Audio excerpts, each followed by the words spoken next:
El supuesto Mesías, el que iba a destruir el templo y a reconstruirlo en 3 días. Fantasías y sensacionalismo, tus seguidores llenos de fanatismo. Si en verdad eres quien dices ser, sálvanos y sálvate a ti mismo. Si resucitaste muertos con tu palabra, si en verdad sanaste tanta gente, ¿cómo es posible que no puedas liberarte? Si aquí estamos conscientes de que eres inocente, aunque pensándolo bien eres culpable. Tu poder se hizo dudable. Demuéstrame que me equivoco, sálvanos que esta agonía es insoportable. Tendría todo esto porque puedo, pero es necesario esta situación. Y no has entendido que si aquí me quedo, llegará la verdad de la salvación. Quieren que me libren de la muerte para que siga con la vida, pero yo daré la vida y serán libres con mi muerte. Que si de verdad soy fuerte, que me bajen enseguida, pero yo soy la verdad que enseguida te hace fuerte. Y aunque no entiendas y razones mal, todo es parte de un plan inmenso que ya empezó por la parte final y terminó elaborando el comienzo. Solo el amor soporta el dolor, perdona tu error y te da favor. Solo el amor soporta el dolor, perdona tu error y te da favor. Hey, ¿será que no temes a Dios? Este hombre no merece estar aquí con nosotros dos.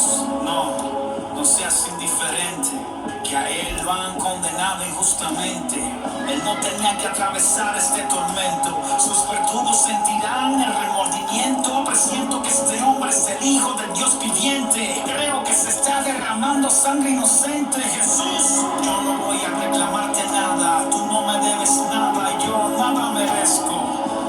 Ha sido un honor tenerte cerca, aunque sea en este momento en el que perezco. No me digas que le crees, él no es lo que dijo ser. No lo ves, solo es un rey de prostitutas y ladrones, uno más de entre tantas religiones. Pues yo creo que es propósito divino que él esté en esa cruz, es parte de su destino. Señor, yo sí te creo y creo que eres la vida, que eres la verdad y que eres el camino. No me tienes que contestar, solo una cosa te voy a rogar. No me vayas a olvidar y acuérdate de mí cuando comiences a reinar. Ni la vida ni la muerte, de presente o porvenir, nada te separará de mí.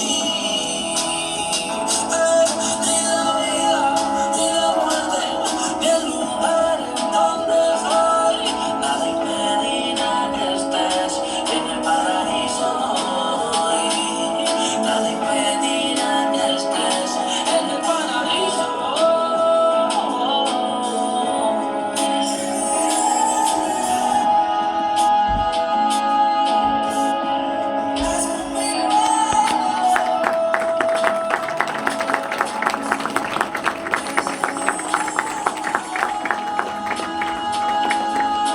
Jesús se aspiró a la cruz y dijo: consumado es. Y ese es el Cristo, el Evangelio que creemos. Que todo aquel que cree en Él, aunque muera, vivirá. Amén. Dios te bendiga.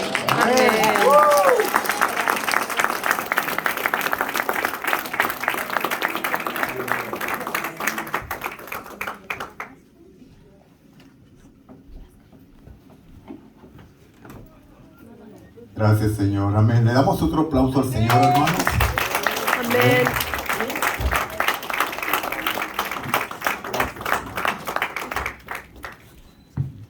Amén.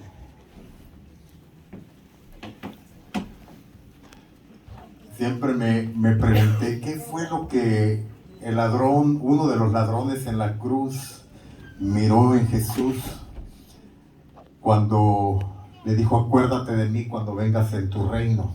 Esta no es mi enseñanza esta mañana todavía, pero viene al caso por lo que acabamos de ver esta mañana. Había un letrero en letras que decía Henry en la parte de arriba de la cruz, según la historia bíblica, y esa palabra o ese término lo que significa es el rey de los judíos. Entonces el ladrón en la cruz dijo, bueno, yo puedo ser un ladrón, puedo ser muy malo, he hecho muchas cosas malas, pero ahí dice que Él es el rey de los judíos. Si soy ladrón, soy malo, pero soy judío. Así es que Él es mi rey. Por lo tanto, cuando vengas en tu reino, acuérdate de mí. Y por eso Jesús le dijo, hoy estarás conmigo en el paraíso. Amén. Qué hermoso. Amén. Démosle palmas al Señor esta mañana. Aleluya.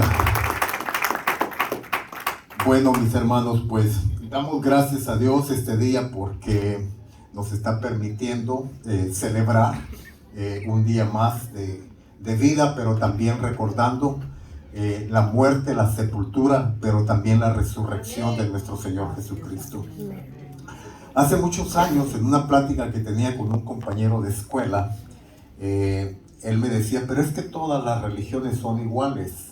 Y todas las religiones tienen cosas buenas. Y sí, en efecto, yo estoy de acuerdo completamente con esa idea.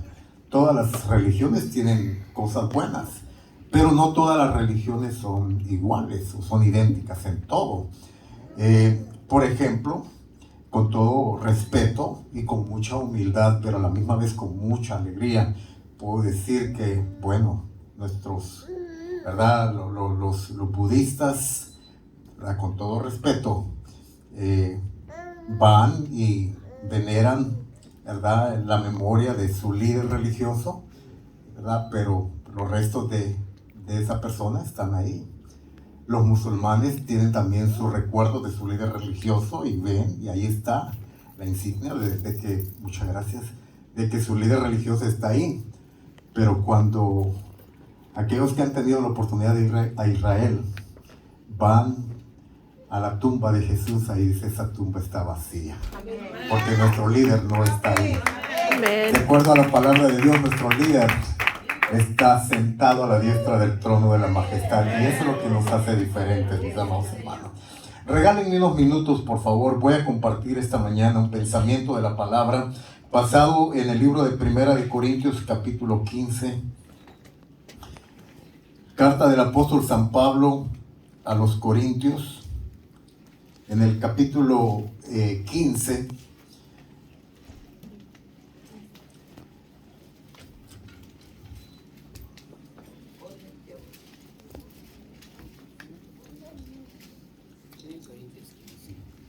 algunos teólogos dicen que este capítulo 15 de la epístola de San Pablo a la iglesia de los Corintios es la base que le da vida a nuestra fe. Y yo estoy de acuerdo con esos teólogos porque sinceramente no encuentro otro lugar en la Biblia de una manera tan resumido lo que es la misión por la cual Jesucristo vino a esta tierra.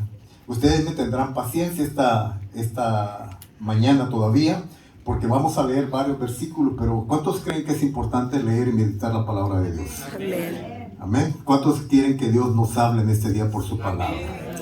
Bueno, Padre, te damos gracias en el nombre de Jesús esta mañana por tu presencia en este lugar primeramente.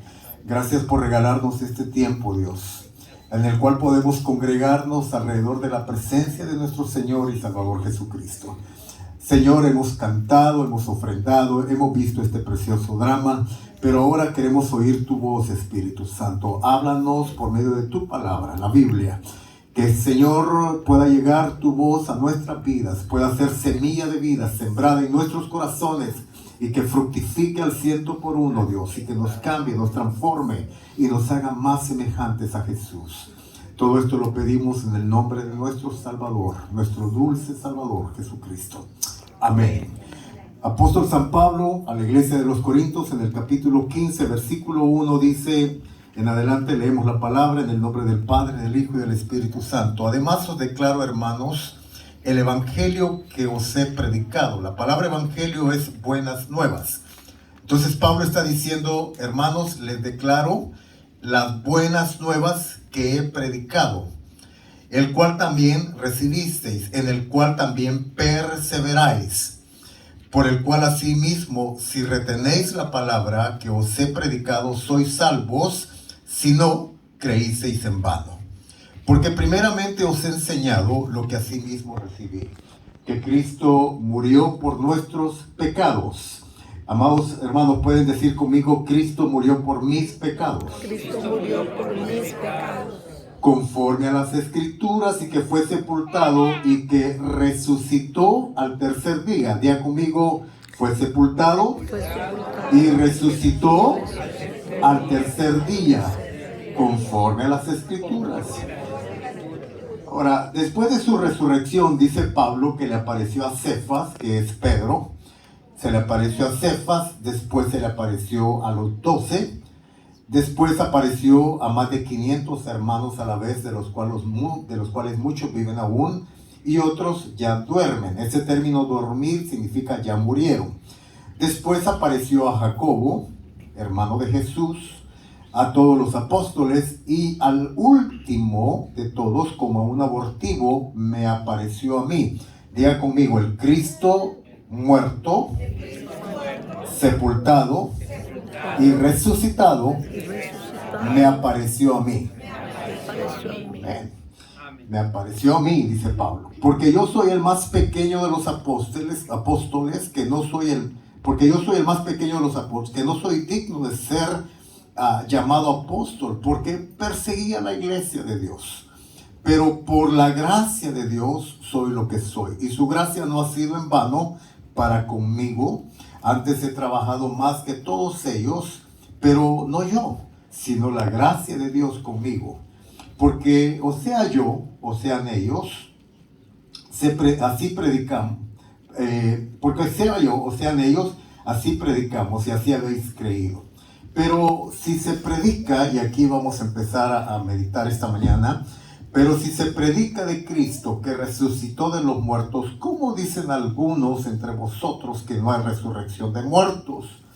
Porque si no hay resurrección de muertos, tampoco Cristo resucitó. Aquí había un debate del apóstol Pablo, explicándole más bien, una explicación del apóstol Pablo a la iglesia de los Corintios, porque hay que recordar que en ese tiempo estaban muy fuertes dos sectas religiosas. Una era la secta de los fariseos, a la cual pertenecía Pablo. La otra secta era la secta de los saduceos, todos dentro de la misma rama mosaica.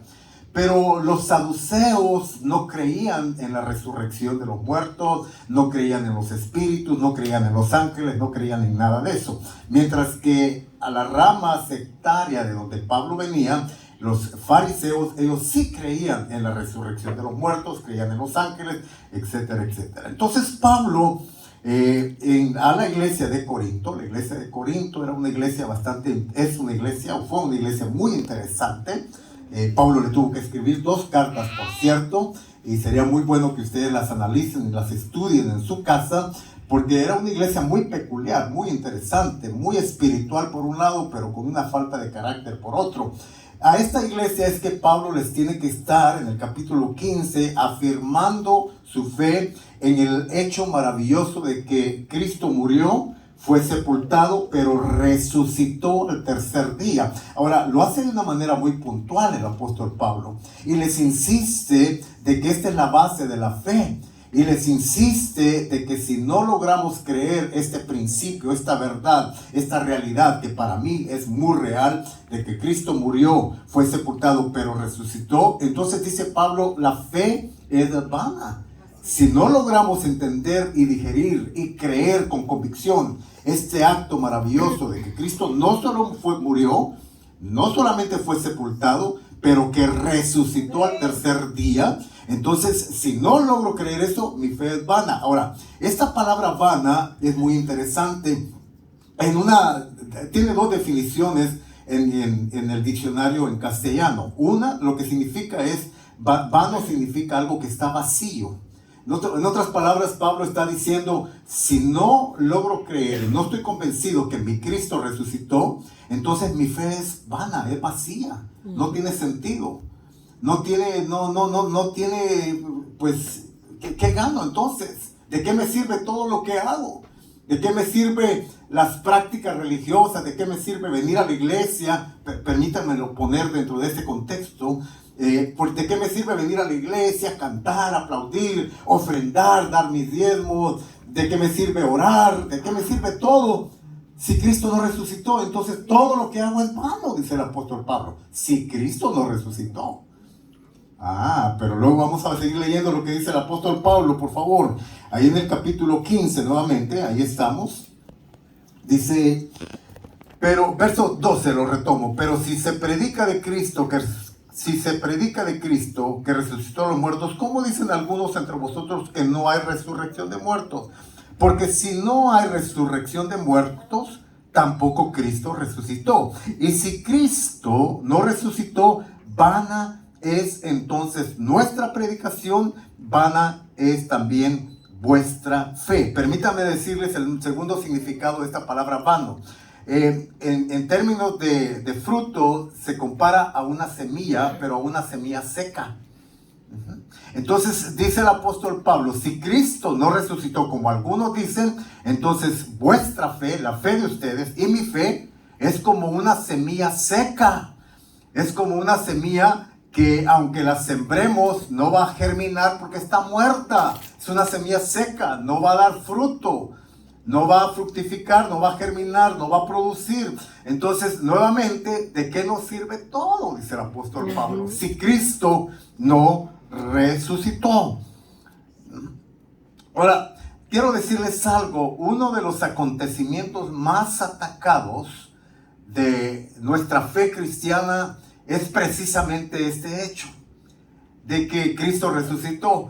Muchos historiadores, muchos teólogos, muchas personas que se dedican inclusive a atacar las cosas de Dios y la Biblia, aceptan de que sí, que Jesús sí existió, que fue el hijo de un carpintero llamado José, que estuvo aquí en la tierra y que sí murió en los tiempos donde Roma estaba gobernando casi todo el hemisferio de aquel tiempo.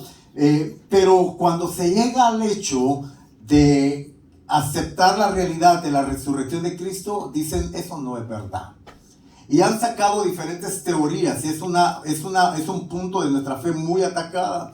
Hay muchas personas que piensan que Cristo no resucitó, que lo que sucedió es que los discípulos del Señor vinieron de noche y se robaron el cuerpo y lo escondieron o lo sepultaron en algún lugar y posteriormente dijeron que Jesucristo había resucitado. Digamos, vamos a decirles que está bien lo que están diciendo, pero entonces, ¿cómo refutan o cómo pueden de alguna forma contradecir ese denuedo que había en esa gente? O sea, tendrían que ser demasiado hipócritas los primeros discípulos de Jesús para predicar la resurrección de Jesucristo con tanto denuedo, con tanta convicción, a tal grado de que estaban dispuestos a dar sus propias vidas, mis hermanos. Ahora, nadie da su propia vida por una mentira, a no ser que la crea. Pero esta gente estaba convencida de que Cristo había resucitado. Pero no solamente porque lo habían oído, sino porque lo habían visto. Porque la Biblia dice que Jesús se le apareció. Diga conmigo, se le apareció. Mi esposa, cuando iniciamos el servicio, estaba leyendo uno de los evangelios. Dice, cuando las mujeres llegaron a la tumba estaba vacía. Habían dos seres angelicales que les dijeron, mujeres, ¿a quién buscáis? Ya no busquéis entre los muertos al que vivo está. Amén. Porque nuestro Cristo está vivo, mis hermanos.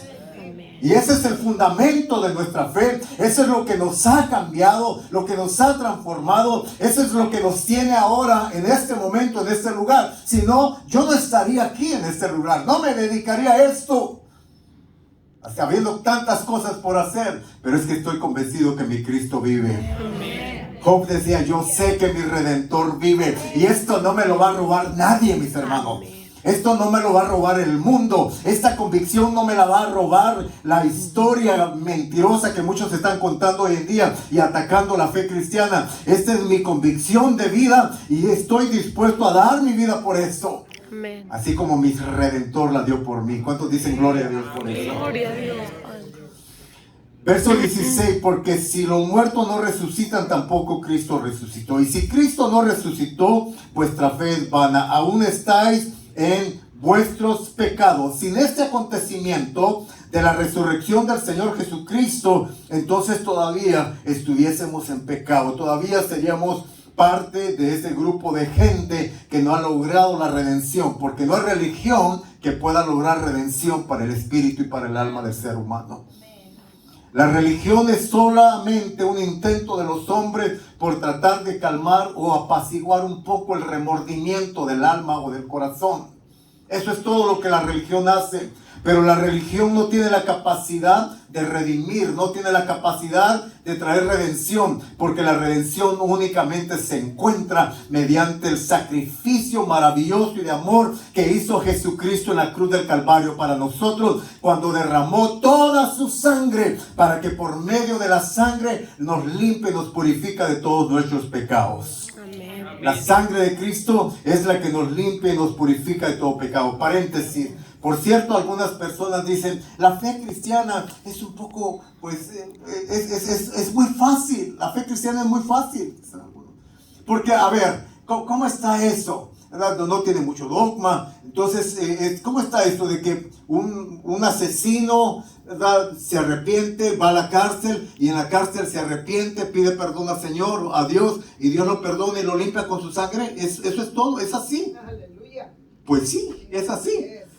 Pero es un asesino, sí, es un asesino. Pero si se arrepiente de corazón, la sangre de Cristo lo limpia y el Señor lo perdona. Ahora, ¿qué religión ofrece eso? Ninguna. Esto solamente es un ofrecimiento y viene en un paquete que se llama la gracia de Dios. Y esa gracia está para todos nosotros. ¿Qué dice la palabra de Dios en uno de los pasajes más famosos probablemente de la Biblia? Y más comentados, por cierto, pero a veces menos creído y menos entendido, aunque usted no lo crea. Es Juan 3:16. Porque de tal manera amó Dios al mundo, que dio a su Hijo unigénito, para que todo aquel que en él crea no se pierda, mas tenga la vida eterna. La vida eterna no es para la gente que hace cosas buenas. La vida eterna es para aquellos pecadores como usted, como yo, que nos arrepentimos y venimos a acogernos a la gracia redentora que Dios nos ofrece mediante el sacrificio de su Hijo. Es que no vamos al cielo porque seamos buena gente. Y ojalá fuéramos buena gente, hiciéramos buenas obras. Eso es maravilloso. Pero no vamos al cielo por buenas obras. Vamos al cielo por la buena obra que Él hizo por nosotros en la cruz del Calvario, donde tomó el lugar que a usted y a mí nos correspondía estar. El lugar de la muerte era para usted y para mí, pero en el amor de Dios, Él desciende a la tierra en la persona de su Hijo y Él da su vida, y a través de su sangre, Él ahora nos perdona, nos limpia, y por el poder del Espíritu Santo nos hace nuevas criaturas, mis amados hermanos. Oh, bendito sea el nombre del Señor. ¡Qué regalo más maravilloso! La resurrección de Jesucristo es algo maravilloso. Versículo 19, si en esta vida, oiga, mire lo que dice Pablo, si en esta vida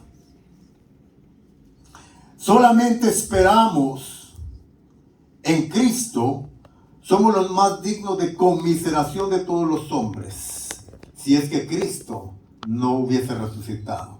Pero el verso 20 dice, mas ahora Cristo ha resucitado, primicias de los que duermen es hecho. Diga conmigo, Cristo ha resucitado. Cristo ha resucitado. Y es primicia de los que duermen.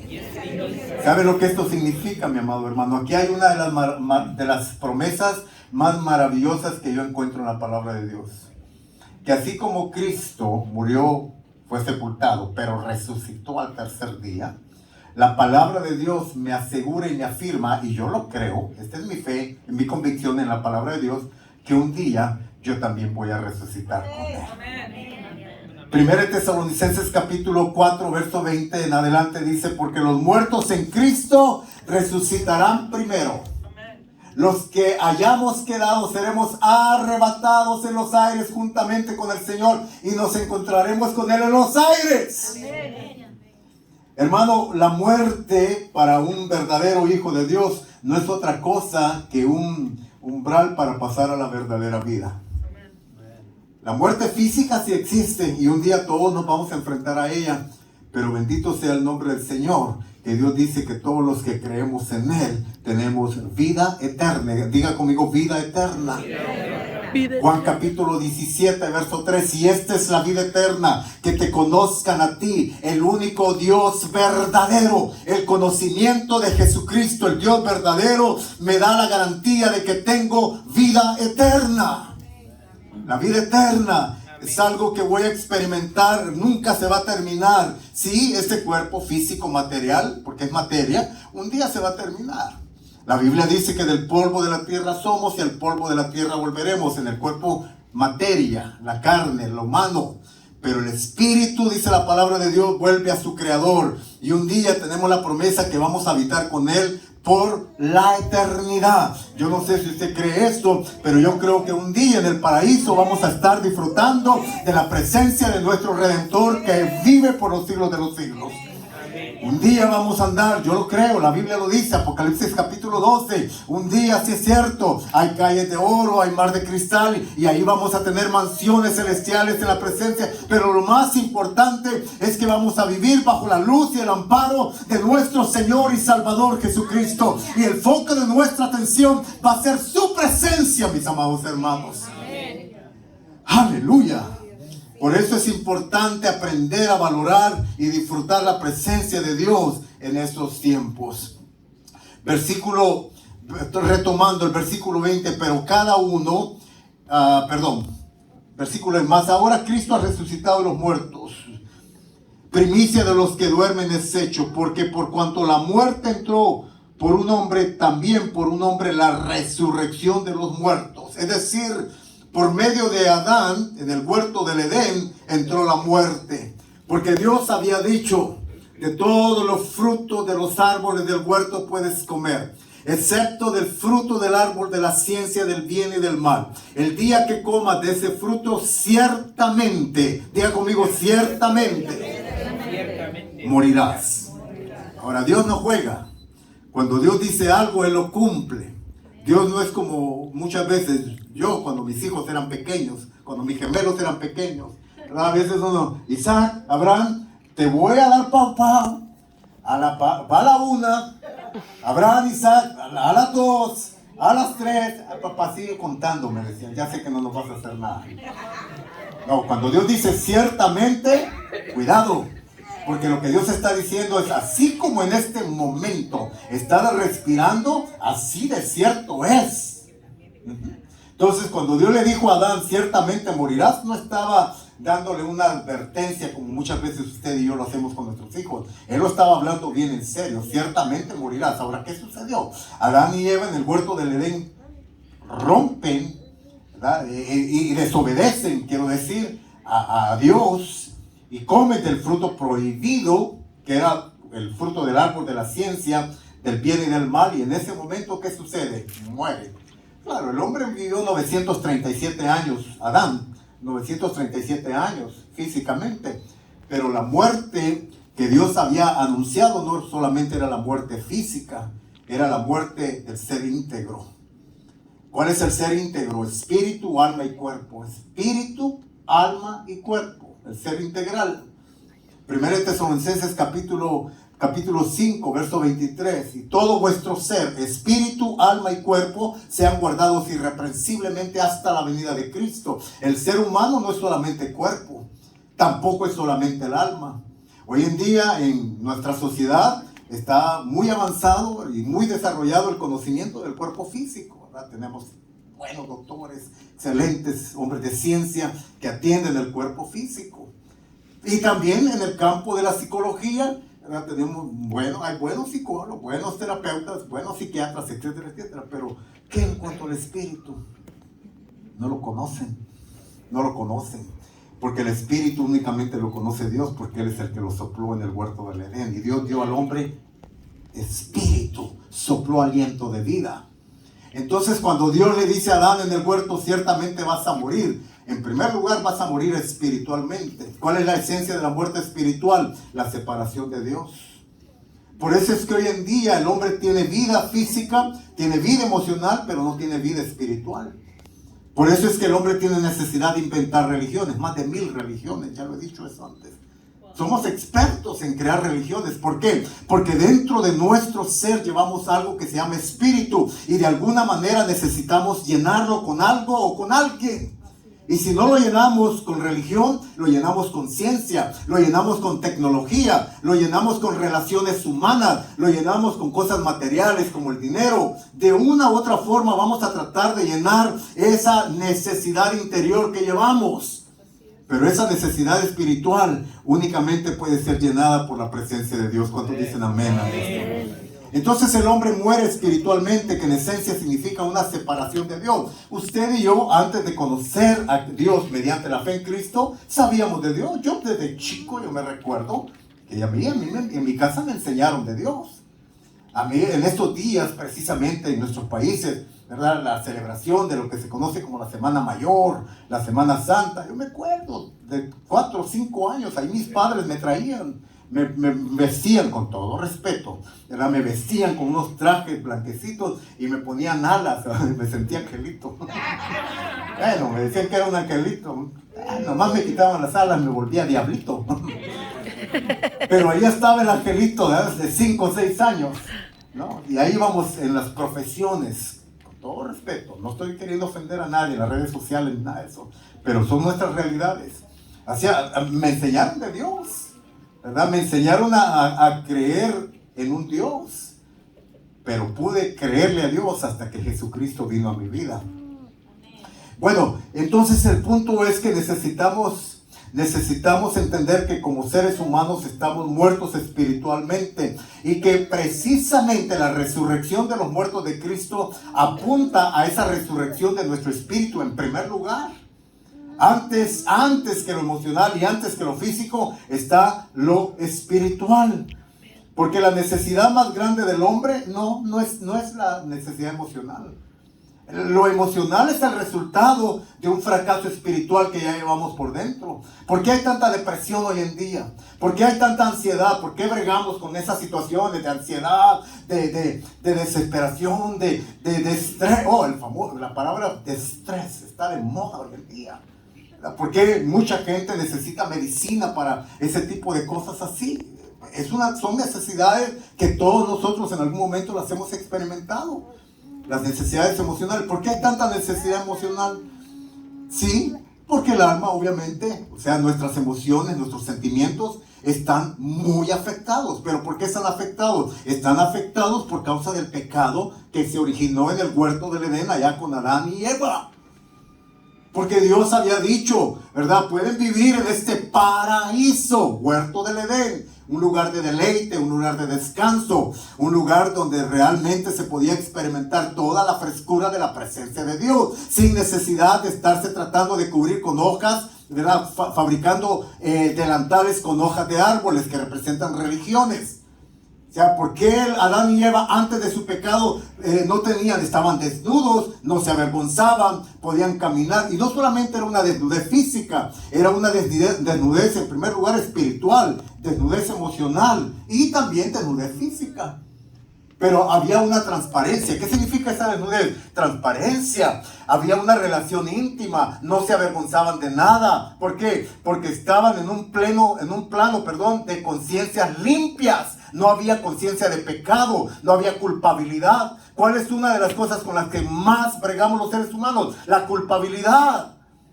Cuando hacemos algo, tenemos algo que nos dicen que se llama conciencia, y la conciencia nos empieza a martillar y no nos deja tranquilos, no nos deja dormir cuando hacemos algo, ¿sí o no? Permítame, a mí me gusta hacer muchos paréntesis, ya se dieron cuenta de eso, así es que voy a hacer otro paréntesis. Cuando nos damos un round con la amada, con la esposa, no deberíamos de hacerlo, ¿verdad? Pero cuando nos damos un round, ¿no? Y nos queremos ir a acostar, ¿puede dormir tranquilo? ¿Verdad que no? ¿Por qué? Porque hay dentro algo que nos está martillando. Ve y pídele perdón, ve y pídele perdón, ve y pídele perdón, o ve y perdona, y perdona. La culpabilidad, la conciencia nos martilla. Entonces ese es el resultado de una muerte espiritual. Lo emocional, resultado de una muerte espiritual. ¿Por qué? Porque el alma fue afectada en la muerte de Adán y Eva, en el espíritu, en el huerto del Edén. Antes de que Adán y Eva cayeran en pecado, ellos platicaban con Dios, vivían en esa armonía con Dios, disfrutaban el rocío de la presencia de Dios en el huerto del Edén. Pero cuando pecaron, ¿qué sucedió? Se empezaron a esconder. Se empezaron a esconder y trataron de cubrir su desnudez. Oh, estamos desnudos. Y trataron de cubrir su desnudez cortando hojas de árboles y tejiendo sus propios delantales para cubrirse. Dios en su amor sale en busca de ellos. Adán, Adán, ¿dónde estás tú? Adán, ¿dónde estás tú? Oh, aquí estoy. ¿Y dónde estás? Escondido. ¿Y por qué estás escondido? Oh, bueno, porque oí tu voz y tuve miedo. Los miedos, los temores es el resultado de algo que ha sucedido en el espíritu del ser humano. Entonces ahora Adán y Eva, después de ser amigos de Dios, ahora se están escondiendo porque están muertos. Y hermanos, la resurrección de Cristo, repito, para no irme desviando mucho, la resurrección de Cristo apunta a la resurrección de nuestro espíritu, o a darle vida a nuestro espíritu que está muerto en delitos y pecados. ¿Cuántos están de acuerdo conmigo en esto? La Biblia lo dice: por cuanto todos pecaron ya, están destituidos de la gloria de Dios. ¿Qué significa esto? Estamos muertos espiritualmente. Entonces hoy en día mucha gente tristemente tiene que estar practicando religiones, se flagelan, se crucifican, se ponen coronas de espinas, hacen penitencia, se sangran las rodillas y hacen tantas cosas porque quieren de alguna manera llenar ese vacío interior, quieren de alguna manera sentirse bien con Dios. Pero esta mañana o esta tarde Dios lo que nos está diciendo es: no necesitas hacer todo eso. Pues ya mi hijo lo hizo por ti en la cruz del Calvario. Ya mi hijo murió por ti, ya fue sepultado, pero también ya resucitó y está sentado a la diestra del trono de la majestad e intercede por cada uno de nosotros. Mis amados hermanos, qué maravilloso es esto. Que el Señor Jesús, el Cristo resucitado, está sentado a la diestra del trono de la majestad. Y mira, esto es maravilloso. Voy a seguir leyendo unos versículos más, pero esto es maravilloso porque primera de Juan capítulo 1 verso 9 dice: hijitos míos, verso 7, hijitos míos, estas cosas os escribo para que no pequéis. Pero si pecado hubiese en vosotros, abogado tenemos. ¿Quién es nuestro abogado, mis hermanos? ¿Quién es nuestro abogado? Díganlo. Pero no cualquier Cristo, sino el Cristo resucitado. Diga conmigo: el Cristo resucitado. El que se sentó a la diestra del trono de la majestad. Está sentado en el trono junto al Padre. Y dice que Él intercede por nosotros. ¿Sabe lo que significa abogado? La abogacía. Ese es un término muy interesante, ¿verdad? Un abogado, se supone, en términos legales, es un defensor. Hay fiscales y hay abogados. El fiscal es el que acusa.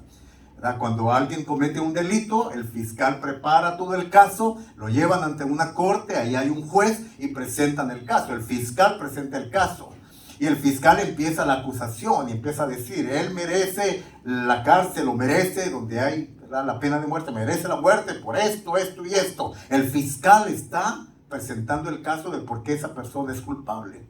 El abogado inmediatamente interviene y empieza a defender al acusado. ¿Cuántos saben de que tenemos un fiscal enemigo que se llama Satanás? La Biblia le llama en Apocalipsis el acusador de los hermanos.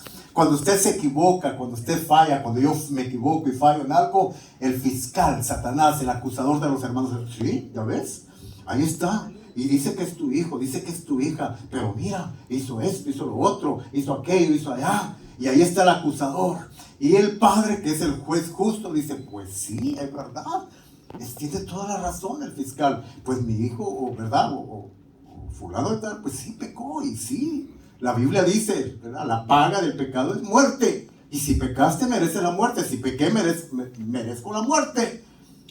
Y como Dios, el Padre, es un juez justo, pues va entonces a dictaminar y sentencia de muerte en ese momento por causa del pecado. Pero en ese momento aparece el intercesor de los hermanos. Y dice: Padre, permítame interceder por él. El abogado, el que intercede por nosotros. Y dice: sí es cierto, ellos merecen la muerte. Sí es cierto, ellos pecaron. Pero Padre, traigo pruebas indubitables de que ya, por ese pecado de ellos, ya se pagó de antemano. ¿Quieren verlo? Dice: Aquí están mis manos, aquí están mis pies, aquí están las marcas en el cráneo, aquí está la marca en el costado, aquí está todo lo que yo ya hice por ellos en la cruz. Así es que ahora, por cuanto todos hemos creído en Él, ninguna condenación hay para los que están en Cristo Jesús. No hay condenación para aquellos que caminan conforme al Espíritu y no conforme a la carne, dice el apóstol Pablo. Entonces ya Cristo es el sustituto, mis amados hermanos. Él es nuestro defensor, Él es el que ha pagado. No solamente Él nos defiende, ¿no?, con argumentos, pero Él nos defiende con su propia vida. Porque una de las cosas que el Padre Celestial pide como prueba para purificación y para redención es que haya derramamiento de sangre. Porque los judíos tenían que derramar sangre a través de los animales, los machos cabríos y todo eso, en las leyes mosaicas. Porque era a través de la sangre de los animales, ¿verdad?, que Dios venía y perdonaba el pecado de su pueblo, de Israel. Pero hoy nosotros ya no necesitamos matar ni machos cabríos. Es más, si mata una gallina, mátela para comérsela, pero no para cuestiones de religión.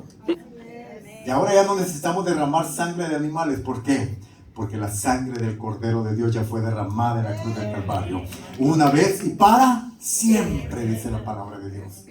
Y por medio de esa sangre preciosa, hoy yo tengo acceso de poder correr al trono de la gracia y hallar oportuno socorro. Voy a ir terminando esta mañana con el versículo 23. Verso 21, perdón. Porque por cuanto la muerte entró por un hombre, también por un hombre la resurrección de los muertos. Porque así como en Adán todos mueren, también en Cristo todos serán vivificados. Diga conmigo, en Cristo todos somos vivificados. Ahora, verso 23. Pero cada uno en su debido orden, Cristo las primicias, luego los que son de Cristo en su venida, luego el fin, cuando entregue el reino al Dios y Padre, cuando haya suprimido todo dominio, toda autoridad y potencia, porque preciso es que Él reine hasta que haya puesto todos sus enemigos debajo de sus pies. Y el postrer enemigo que será destruido es la muerte. Mis amados hermanos, nosotros podemos hoy decir con toda convicción, con mucha alegría, con mucho agradecimiento y con mucha satisfacción, que nuestro Cristo, nuestro Redentor, ni la muerte lo pudo retener. Amén. Y por eso, oiga esto, y por eso es que tenemos garantía de vida eterna. El apóstol Pablo, y cierro con esto, el apóstol Pablo citando a Pablo dice: ¿dónde está, oh muerte, tu aguijón? Porque la muerte tiene aguijones. ¿Sabe lo que es un aguijón? En términos materiales, el aguijón es como un hierro puntiagudo, ¿no?, que sirve para pullar. Se utiliza mucho en la herrería con los caballos y todo ese tipo de cosas, ¿no?, para amansar caballos. Entonces el aguijón es una herramienta que hace mucho daño, que causa mucho dolor. Y la muerte causa dolor, por supuesto que sí. La muerte física causa mucho dolor. Cuando un ser amado se nos va, nosotros ya tenemos seres amados que ya están, por la gracia de Dios, en la presencia del Padre. Pero dígame usted, ¿no lloramos? Claro que sí. Pero el apóstol Pablo dice: ¿dónde está, oh muerte, tu aguijón? Pero dice: ¿y dónde está, oh sepulcro, tu victoria? A mí me llama mucho la atención, porque el apóstol Pablo le habla a la muerte y le habla al sepulcro. Y tal vez usted y yo diríamos: bueno, la muerte posiblemente es un espíritu, pero el sepulcro no. El sepulcro es un lugar físico, material, donde colocan, no necesariamente. Vea la palabra original, lo que significa sepulcro. Originalmente sepulcro significa dolor, tormento. Entonces Pablo le está hablando al espíritu del sepulcro y le dice: ¿dónde estás, tormento? ¿Dónde estás, tormento? ¿Dónde estás, muerte, tu región? ¿Dónde, oh sepulcro, tu victoria? Y luego el apóstol Pablo hace referencia a la resurrección de Jesucristo. Es que mis amados hermanos, Cristo es la primicia, es el primero de entre todos nosotros que resucitó. Y ahora todos nosotros vamos a ir detrás de Él. Por eso es que para nosotros, los cristianos, los que tenemos una fe genuina en Cristo Jesús, y lo digo con toda convicción, La muerte no es otra cosa que el peldaño para pasar a la verdadera vida. Por eso es que Pablo le hablaba de la muerte con tanta convicción y decía, para mí el morir, para mí el vivir es Cristo y el morir es. ¿Cómo? Si vivo, vivo para Cristo, y si muero, muero con Cristo. Y luego cuando le escribe a la iglesia de Filipo, me parece que es capítulo 3, le dice, ya no sé qué es mejor, decía Pablo. Ya no sé qué es mejor. Estar con ustedes, bueno, sí, en términos mexicanos, está padre estar con ustedes. ¿Ah? Está chido estar con ustedes. ¿Ah? Pero ya no sé qué es mejor. Si andar comiendo carne asada con ustedes o irme con Cristo y estar en el cielo. Ya no sé qué es mejor. Y luego decía Pablo, el cielo es mucho mejor. En la mente, en el corazón y en las convicciones de la fe de Pablo estaba esto, y estaba dado por sentado que la resurrección de Cristo había sido el elemento básico, es el elemento básico, principal y primordial para poder sostener una fe genuina. Sin resurrección todo es vano, dice Pablo. Entonces, yo esta tarde estoy aquí, con esto termino, estoy aquí para decirles, mis hermanos, gloriémonos, pero no en nuestra carne. Gloriémonos en la muerte, sepultura y resurrección de nuestro Señor y Salvador. Mi capitán, mi Señor, mi Salvador está vivo. Está vivo. Y la Biblia así lo afirma. Y se le apareció a Cefas. Se le apareció a 2 discípulos rumbo a Emaús. Se le apareció a unas cuantas mujeres. Se le apareció posteriormente a Jacob. Se le apareció después a los discípulos cuando estaban en casa de Tomás, el Didimo. Se le apareció a los 500 que le dieron la despedida cuando estaba ascendiendo a la presencia del Padre. Y luego se le apareció al apóstol Pablo en el capítulo 9 del libro de los Hechos, cuando iba con cartas rumbo a Damasco para aprisionar a los cristianos. Pero ahora yo puedo decir también, se me apareció a mí. Se me apareció a mí. Y esa aparición espiritual de Jesús me habla de su resurrección y de que Él está vivo. Y por cuanto Él está vivo, entonces ahora yo estoy vivo juntamente con Él. Puede venir, hijo, por favor. Pónganse de pie, mis amados hermanos. Démosle palmas al Señor.